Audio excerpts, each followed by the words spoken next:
जय हिंद साथियों। स्वागत है आपका और हमारे YouTube चैनल ज्ञानवान पर।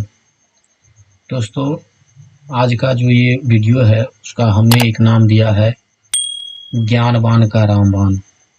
मतलब इस वीडियो में हम लोग क्लास 10th के फिजिक्स का पहला चैप्टर कहेंगे आप, प्रकाश का परावर्तन एवं अपवर्तन। दोनों एक ही साथ हम लोग जो है इस वीडियो के माध्यम से हम लोग कवर करने का प्रयास करेंगे। और ये जो आपको वीडियो में जो PDF दिख रही है वो दूसरे जो वीडियो YouTube पर मौजूद है प्रकाश का परावर्तन और अपवर्तन से संबंधित, वो उससे बिल्कुल अलग है। दोस्त, हमने इस PDF में कुछ अलग करने का प्रयास किया है और उम्मीद करेंगे कि आपको ये हमारी प्रयास जो है बहुत पसंद आएंगे। इसकी जो विशेषताएं है इस PDF की वो हम आपको पहले समझा देते हैं, फिर हम लोग अध्ययन करेंगे इस चैप्टर का। यहाँ पर ये जो है आपको PDF हमने 3 रूप में इसको जो है बांट के जो है 3 रूप में 3 कॉलम के रूप में रख के तब इसका अध्ययन किया है। पहला कॉलम जो है हमारे पास वो है अभ्यास प्रश्न का। दूसरा है दोस्त, ये है दूसरा जो है वो है आपका क्वेश्चन बैंक का। और तीसरा है आपका कुछ VBA ऑब्जेक्टिव के साथ हम लोग जो है इसको अध्ययन जारी रखेंगे। मतलब अभ्यास प्रश्न में हम लोग पूरे चैप्टर का जितना कॉन्सेप्ट और जो प्रश्न बनेंगे NCERT और अदर पब्लिकेशन का, उसको हम लोग देखेंगे। क्वेश्चन बैंक में पिछले 12 से 15 साल जितने भी ईयर का जो क्वेश्चन बैंक उपलब्ध रहता है मार्केट में, उन सभी क्वेश्चन बैंक में से जो है जो भी क्वेश्चन जिस साल पूछा गया है चैप्टर वाइज जो है आपको इसमें कलेक्शन मिलेंगे इस रो में।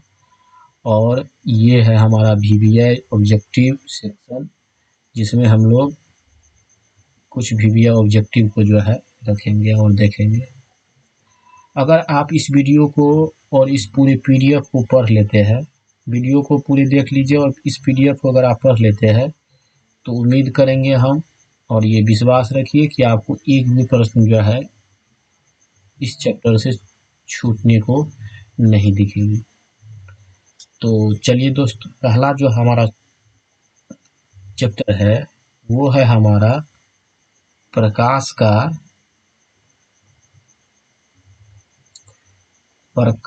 का परावर्तन एवं अपवर्तन।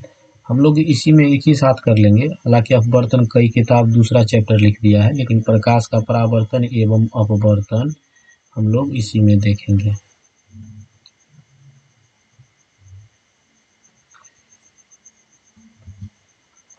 अब दोस्त, यहाँ पे सबसे पहले जो आता है प्रश्न उठकर ये आ जाएगा कि चूंकि ये दोनों परावर्तन और अपवर्तन दोनों का दोनों जो है प्रकाश का हो रहा है, तो ये प्रकाश कहते किसे है, प्रकाश किसे कहते हैं। तो इसलिए हमने पहला प्रश्न ही आपको रखा है कि प्रकाश किसे कहते हैं।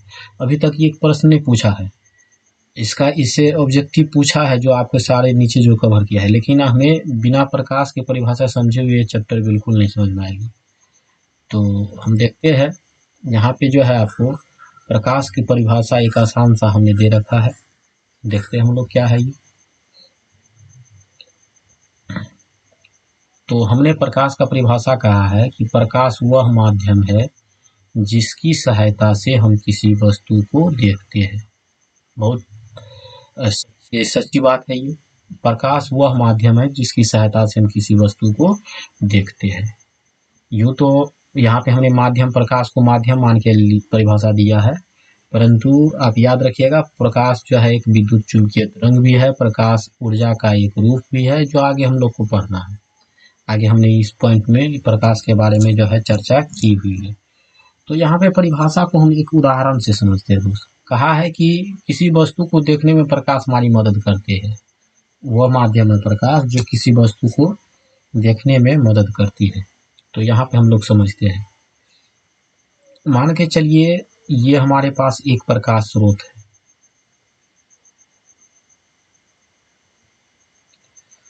ये प्रकाश स्रोत है हमारे पास सूर्य के रूप में। प्रकाश स्रोत किसको कहते हैं आगे परिभाषा भी देखेंगे, और फिलहाल याद रखिएगा वह सारी वस्तु जो प्रकाश छोड़े प्रकाश स्रोत कहलाता है। तो सूर्य प्रकाश छोड़ती है, तो इसीलिए हम एक प्रकाश स्रोत लिया। मान के चलिए कोई वस्तु यहाँ है, तो अभी वस्तु को देखने के लिए जो है हमारे पास आँख होना चाहिए।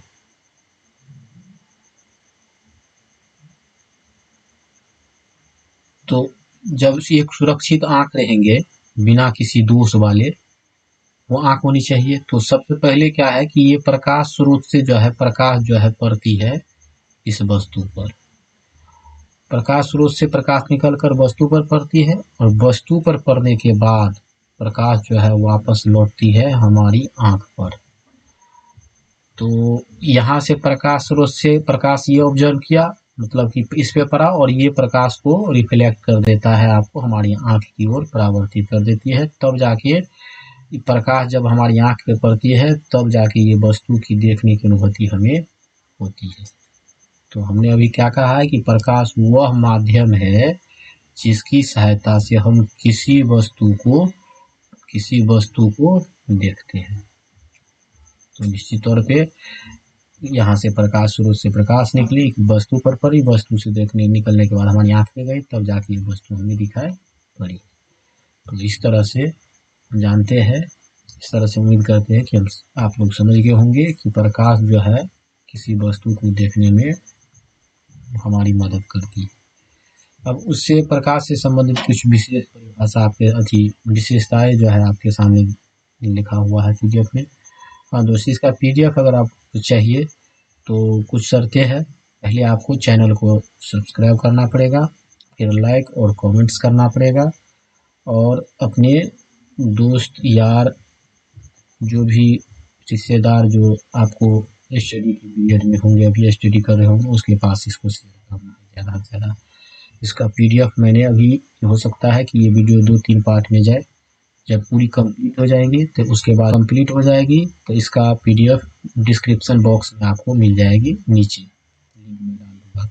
चलिए, और आगे देखिए प्रकाश से रिलेटेड क्या है। तो प्रकाश हमेशा सीधी रेखा में गमन करती है। बहुत इंपॉर्टेंट है, एक प्रश्न भी है ये। कहेगा एक प्रयोग से दर्शाइए कि प्रकाश सीधी रेखा में गमन करती है। तो एक प्रयोग के लिए आप कहिएगा, एक आसान सा प्रयोग होता है। 3 समान आकार का जो है आप कूट ले लीजिएगा। 3 समान आकार का कूट लेंगे, और तीनों को एक दूसरे के सामने जो है आपको व्यवस्थित कर देना है, एक दूसरे के सामने, और समान जगह पर तीनों में छेद कर देंगे। और छेद करने के बाद जो है यहाँ पे जो है आपको एक प्रकाश स्रोत कोई भी प्रकाश स्रोत जो है हम ले लेंगे। सपोज कीजिए हमने यहाँ पे मोमबत्ती ले लिया है। प्रकाश स्रोत से प्रकाश छोड़े, ये प्रकाश जो है इस छिद्र के माध्यम से इस कूट में, फिर इस कूट से इस कूट में, इस कूट से इस कूट में जाके तब हमारी आँख पर जो है आपको यहाँ पे ये जो है हमें दिखाई पड़ेगी। तो इससे स्पष्ट है कि प्रकाश स्रोत से प्रकाश जब निकलती है तो केवल उसको माध्यम के एक गुजरने के लिए कुछ क्षेत्र चाहिए, रास्ता चाहिए। ये रास्ता से आप निकली, ये इसमें गया, जबकि ये कूट एक दूसरे से अलग अलग व्यवस्थित है, कुछ दूरी यहाँ पर समान दूरी पे व्यवस्थित की गई है, परंतु इनके बीच में गैप है, वैकेंट है ये जगह, यहाँ पे एक जगह खाली है, परंतु हमारी आँख के जो है ये सीधी रेखा में पहुँचती है। इससे स्पष्ट है कि प्रकाश जो है हमेशा सीधी रेखा में गमन करती है। उम्मीद करते हैं आप इसको समझे होंगे। तो इसीलिए हमने पहला ही पॉइंट रखा है कि प्रकाश हमेशा सीधी रेखा में गमन करती है। अब अगला इम्पोर्टेंट पॉइंट पूछा भी है दोस्तों, प्रकाश गमन करती है तो सीधी रेखा में। निर्वात में प्रकाश की चाल कितनी होती है? तो 3 × 10⁸ मीटर पर सेकेंड। ये भी पूछा हुआ क्वेश्चन है। निर्वात में प्रकाश की चाल होती है 3 × 10⁸ मीटर पर सेकेंड। अब अगला अगर बात किया जाए तो साधारणतः जो है प्रकाश की उत्पत्ति हेतु उष्मा की आवश्यकता होती है। बिल्कुल सही बात है, प्रकाश की उत्पत्ति के लिए जो है उष्मा की आवश्यकता होती है। लेकिन याद रखिएगा एक एक्सेप्शन में, जुगनू, जिसको हम लोग भवजुगनी कहते हैं, जो रात में आपको दिखाई देगी, एक कीट पतंग एक कीट की भांति होता है जिसके शरीर पे जो है आपको रोशनी दिखाई पड़ेगी रात में, खास करके हरिया रात में। तो वो जुगनू का प्रकाश जो है वो बिना ऊष्मा का जो है प्रकाशित होती है, ये बात याद रखिएगा। चलिए, यहाँ तक उम्मीद करते हैं कि आप समझे होंगे। अब आगे हम लोग देख लेते हैं।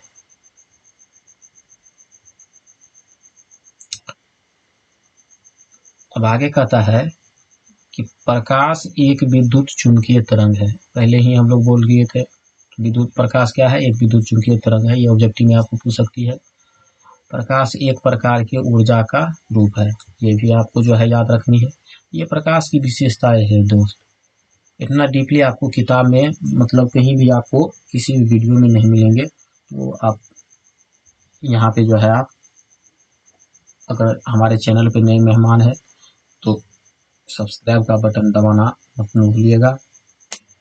उसके अलावा लाइक और कमेंट्स दोनों करेंगे ताकि हमें कुछ मोटिवेट मिले, हम कुछ उत्साहित हो और ऐसे ही जो है वीडियो आपको बनाते रहे। आगे भी आपको कुछ हमारी थ्रू जो है आपको मदद मिलती रहे। चलिए आगे देखिए, यहाँ पे जनरल कंपटीशन के लिए आगे का कुछ क्वेश्चन इंपॉर्टेंट है और एग्जाम के लिए, आपके एग्जाम के लिए भी। सूर्य का प्रकाश जो है पृथ्वी तक आने में करीब 8 मिनट 16.5 सेकेंड लेता है। मतलब सूर्य के प्रकाश जो यहाँ से जो छूटती है, सूर्य का प्रकाश हमारे पृथ्वी पर आने में लगभग 8 मिनट 16.5 सेकेंड का जो है समय लेता है। उनके अलावा अगर बात करेंगे तो चंद्रमा का भी होता है। चंद्रमा जो है सूर्य से जो है बहुत जो है आपको कम दूरी पे है, पृथ्वी से दूरी उसकी कम है, तो इस वजह से जो है उसमें कम समय निश्चित तौर पे कम लेगा। तो आगे देखिए क्या है, सूर्य तो लिया 8 मिनट 16.5 सेकेंड, परंतु चंद्रमा के प्रकाश को धरती पर आने में करीब 1 मिनट 28 सेकेंड का समय लगता है। इस बात को याद रखिएगा दोस्त। अब आगे का टॉपिक देखिए क्या है, प्रकाश स्रोत, जो हमने अभी ही दिखा था। प्रकाश स्रोत, जिस वस्तु से प्रकाश निकलती है, जिस वस्तु से, वह सारी वस्तु जिससे प्रकाश निकलती है प्रकाश स्रोत कहलाती है। जैसे सूर्य, तारे, मोमबत्ती, टॉर्च आदि सारा का सारा प्रकाश स्रोत है, क्योंकि सभी से प्रकाश क्या होती है, प्रकाश निकलती है। तो इस तरह से प्रकाश स्रोत हो गया। प्रकाश स्रोत का परिभाषा हम लोग देख लेते हैं।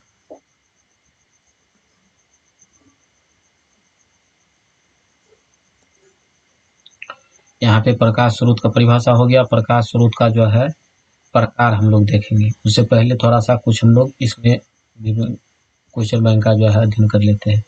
तो पहला प्रश्न पूछेगा कि प्रकाश गमन करती है, प्रकाश जो है गमन करती है तो वो सीधी रेखा में, निर्वात में प्रकाश की चाल हमने देखा 3 × 10⁸ मीटर पर सेकंड होता है। यहाँ से देखिए कुछ हमने ऑब्जेक्टिव रेखा है। प्रकाश का जो तरंग दैर्ध्य होता है दोस्त, वो होता है 39 एंगस्ट्रॉम से लेकर 7800 एंगस्ट्रॉम के बीच बराबर। ये पूछा जाता है एग्जाम सब में, खास करके जो है पॉलिटेक्निक ITI सब का एग्जाम होता है उसमें पूछता है। प्रकाश का तरंग दैर्ध्य होता है तो 39 एंगस्ट्रॉम से लेकर और 7800 एंगस्ट्रॉम तक होता है।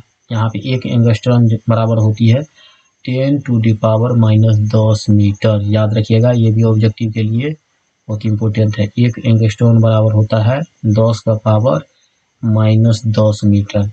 प्रकाश का तरंग दैर्ध्य होता है 3900 से 7800 एंगस्ट्रॉम के बीच।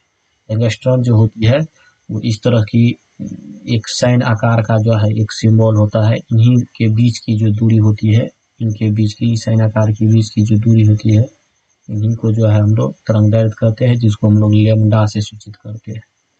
ये आप सीनियर क्लास में पढ़ेंगे, 10th में आपको इतना ही याद रखना है कि प्रकाश का तरंग दैर्ध्य 3900 एंगस्ट्रॉम से लेकर 7800 एंगस्ट्रॉम होता है और तरंग दैर्ध्य को हम लोग लैम्डा से जो है क्या करते हैं, लैम्डा से सूचित किया जाता है। इसका इंग्लिश वेवलेंथ होता है। चलिए आगे देखिए, आगे हम देख रहे हैं यहाँ पे जो कुछ पॉइंट्स है जो आपको याद रखना है, किसमें किसकी चाल कितनी होती है। जैसे निर्वात में प्रकाश की चाल कितनी होती है, ये हमने लिख लिया है, यहाँ पे दिखा है, जो पूछा भी गया है। और यहाँ पे हम देख लेते हैं कि अदर चीज में जो है आपको अदर माध्यम में प्रकाश की चाल कितनी है। जैसे जल में प्रकाश की चाल कितना है, तो 2.25 गुने 10⁻8 मीटर पर सेकेंड होता है। 2.25 गुने 10⁻8 मीटर पर सेकेंड। देखिए एक बात आपको कॉमन याद रखना है कि अंतिम में ये देखिए 10⁸ मीटर पर सेकेंड सभी में मिलेंगे आपको। तो इसके लिए तो याद ही नहीं रखना है, इसको कैसे याद रखेंगे ये हम आपको बता रहे हैं। और ये ऑब्जेक्टिव के लिए बहुत इंपॉर्टेंट है दोस्त। माध्यम जो है जल, कांच, तार, पिन, रॉकेट साल, नाइलोन और निर्वात, ये सब सारा का सारा माध्यम है। माध्यम क्या है ये हम लोग आगे पढ़ेंगे। इन सभी माध्यम में प्रकाश की गति क्या होती है, चाल क्या होती है, वो हमने इस चार्ट के माध्यम से बताने का प्रयास किया है। तो ये चार्ट को आपको याद रखिए। जल का जो होता है 2.25 और हमको याद रखना है 10⁸ मीटर पर सेकेंड, पहले बाद में उसको जोड़ना है। कांच का है केवल 2 गुने 10⁸8 मीटर पर सेकेंड। तारपीन तेल का 2.04 गुने 10⁸8 मीटर पर सेकेंड। उसके अलावा रॉक साल्ट का 1.96 गुने 10⁸8 मीटर पर सेकेंड। और नाइलून का जो भी सेम होता है 1.96 गुने 10⁸8 मीटर पर सेकेंड।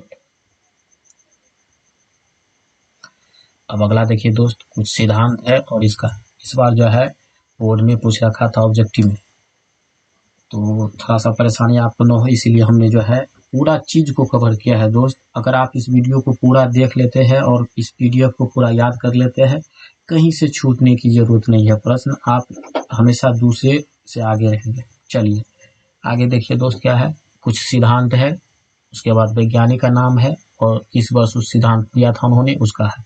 जैसे पूछेगा प्रकाश का तरंग सिद्धांत किसने दिया था, प्रकाश के तरंग सिद्धांत किसने दिया था, तो आपको याद रखना है वो दिया था हाइजेन ने। कौन दिया था, हाइजेंस ने। इसका पूरा नाम जो है क्रिश्चियन हाइजेंस है, इसका पूरा नाम। हाइजेंस महोदय ने 1678 ईस्वी में दिया था।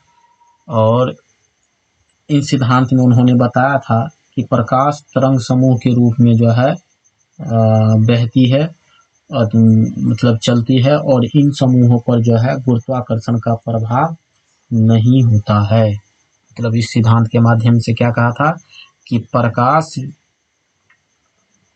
प्रकाश तरंग समूह के रूप में जो है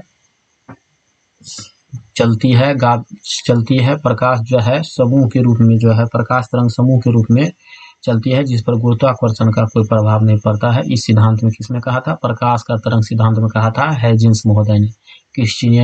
क्रिश्चियन हाइजेंस महोदय ने 1678 ईस्वी में ये कहा था। दूसरा सिद्धांत है आपको प्रकाश से रिलेटेड ही, प्रकाश के व्यक्तीकरण का सिद्धांत, ये दिया था थॉमस यंग ने 1800 ईस्वी में। उसके बाद अगला है विद्युत चुंबकत्व का गणितीय सिद्धांत, ये दिया था मैक्सवेल ने 1864 ईस्वी में। तो आगे देख लीजिए, उससे अगला जो है आपको प्रकाश का क्वांटम सिद्धांत। प्रकाश का क्वांटम सिद्धांत जो दिया था वो दिया था मैक्स प्लांक ने 1900 ईस्वी में। फोटोन सिद्धांत ये दिया था आइंस्टीन महोदय ने 1905 ईस्वी में। उसके बाद जो है कणिका सिद्धांत जो न्यूटन महोदय ने दिया था, इसका ईस्वी जो है आप देख लीजिएगा, यहाँ पे ईस्वी जो है छूट गई है। तो इस तरह से सारा का सारा सिद्धांत आपको याद रखना है। ऑब्जेक्टिव में अब इस तरह के ऑब्जेक्टिव पूछने लगे हैं, इसीलिए हमने जो है आपको PDF में दे दिया है। इसका PDF जो है आपको डिस्क्रिप्शन बॉक्स में मिल जाएंगे।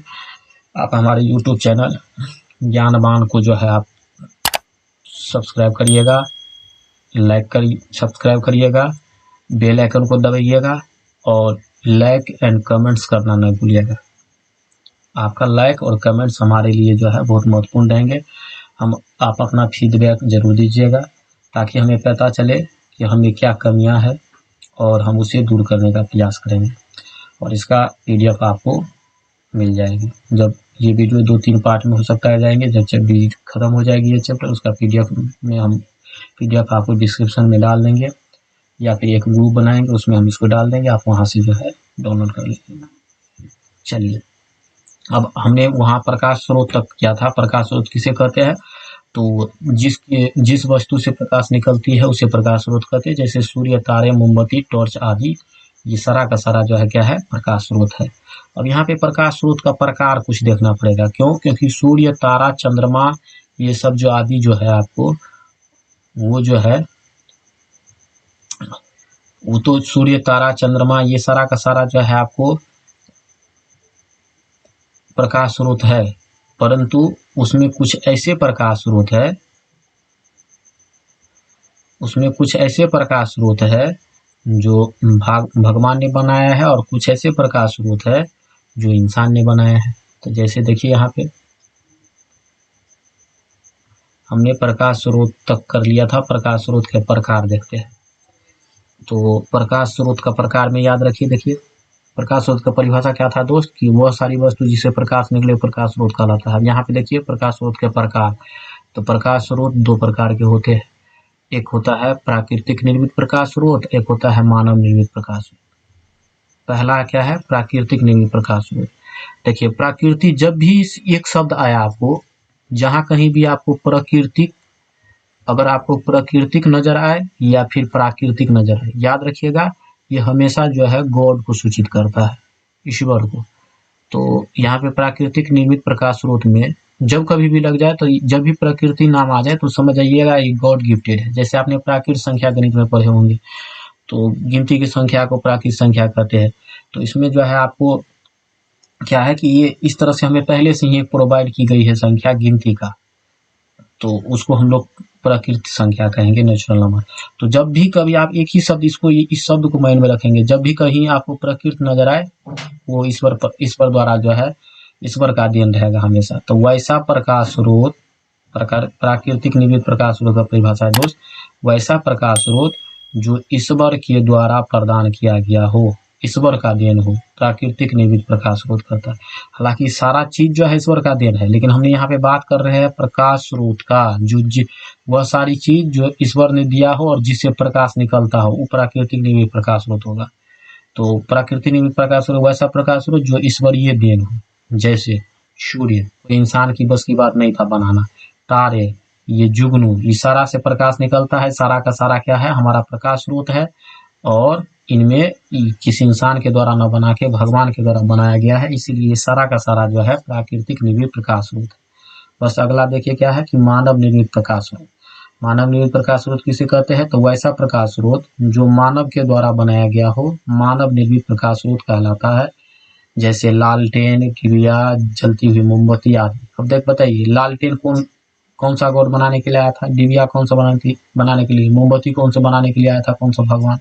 तो चूंकि ये सारा का सारा इंसान के द्वारा बनाया गया था और ये सभी से क्या आती है, प्रकाश छूटती है, तो ये प्रकाश स्रोत हुआ। और प्रकाश स्रोत में किस तरह का प्रकाश स्रोत, तो मानव निर्मित प्रकाश स्रोत। तो प्राकृतिक, ये जो अगर बात करेंगे प्रकाश स्रोत का, तो प्रकाश स्रोत कितने प्रकार का दोस्त, तो प्रकाश स्रोत दो प्रकार के होते हैं, एक प्राकृतिक निर्मित प्रकाश स्रोत, एक होता है मानव निर्मित प्रकाश स्रोत। उम्मीद करते हैं कि आप इसको समझे होंगे। अब यहाँ पे आगे देख लेते हैं हम लोग कुछ जो है क्वेश्चन बैंक का बात कर लेते हैं।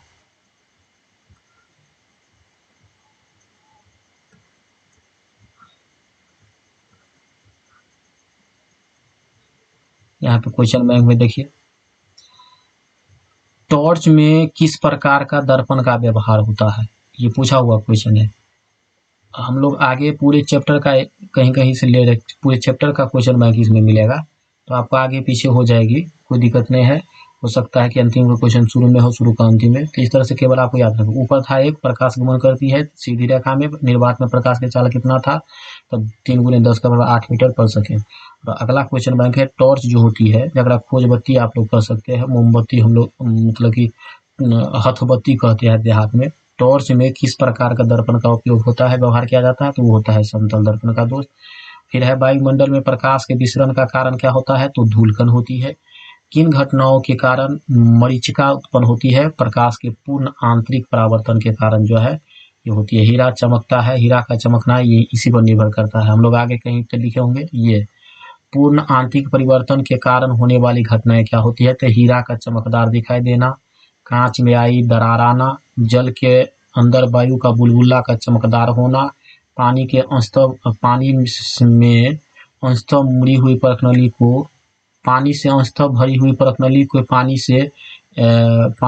से भरे पात्र में डालने पर परखनली के सतह का जो है चमकदार दिखाई पड़ना, ये भी पूर्ण आंतरिक परावर्तन का कारण है। ऑप्टिकल फाइबर के रूप में जो है इसका इस्तेमाल पूर्ण आंतरिक परावर्तन के रूप में किया जाता है।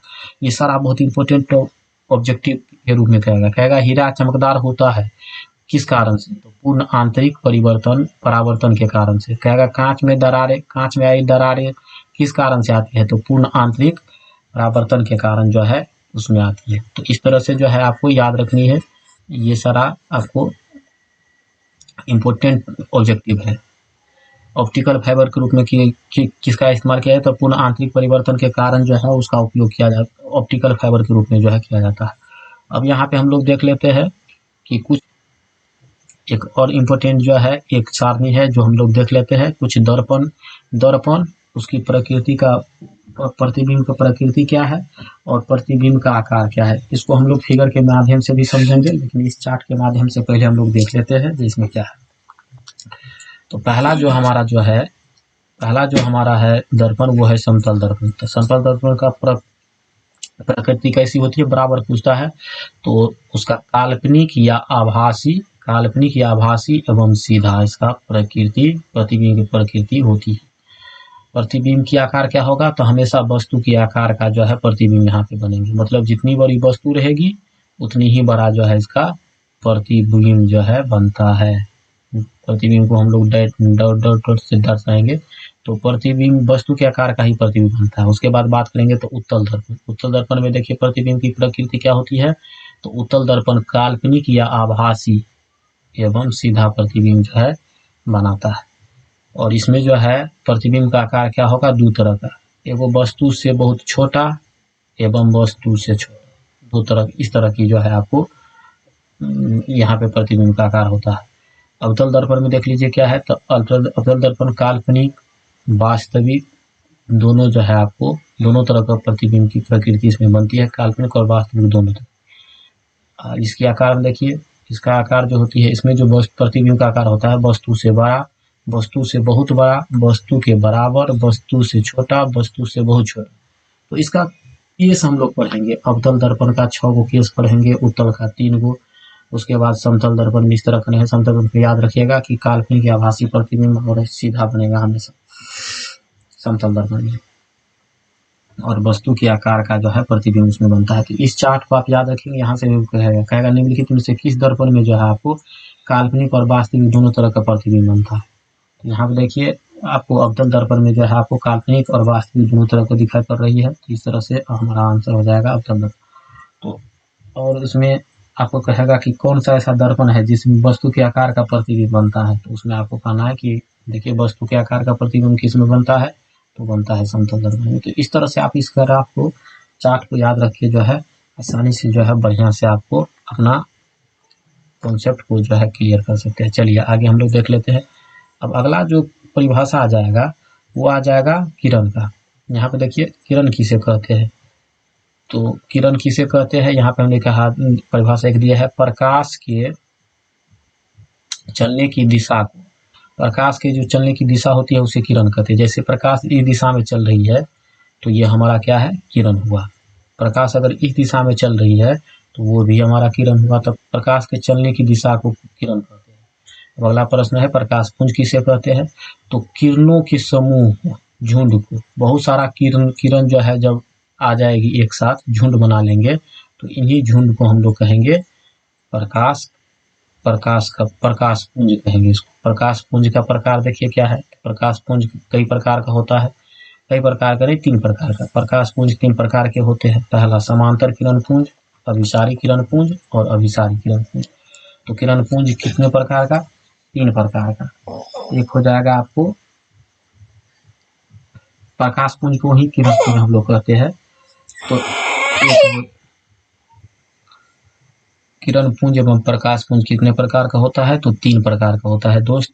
एक समांतर किरण पुंज, एक अभिसारी किरण पुंज और एक होता है अपसारी किरण पुंज। जैसे पहला देखिए उसका डिफिनेशन क्या है समांतर किरण पुंज का, तो वैसा किरण पुंज जिसकी सभी किरणें समांतर हो, समांतर किरण पुंज कहता है। यहाँ पे आपको फिगर देखना है, ये फिगर जो है हमारा है वो किरण पुंज में समांतर किरण पुंज का है। यहाँ पे देखिए सारा का सारा जो ये जो है, ये जो किरण पुंज है सारा का सारा क्या है, एक दूसरे का समांतर है। तो एक दूसरे का समांतर होने के कारण ये हमारा किस तरह का है, किस तरह का किरण पुंज है, तो किरण पुंज किसको कहते हैं, तो कई सारा जब किरण एक साथ हो जाए, समूह बन जाए तो किरण पुंज कहेंगे। यहाँ पे हम कई सारा किरण है लेकिन एक दूसरे का समांतर है, तो इसीलिए हमारा ये किस प्रकार का हुआ किरण पुंज, समांतर किरण पुंज। तो बहुत आसान परिभाषा है, वैसा किरण पुंज जिसके सभी किरणें जो है आपको समांतर हो, उसको क्या कहेंगे, समांतर किरण पुंज कहेंगे। बस दूसरा चलते हैं, अगला देखिए क्या है।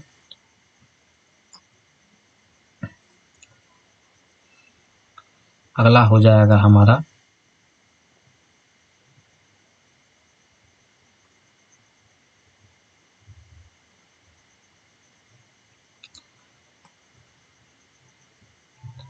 अगला है अभिसारी किरण पुंज।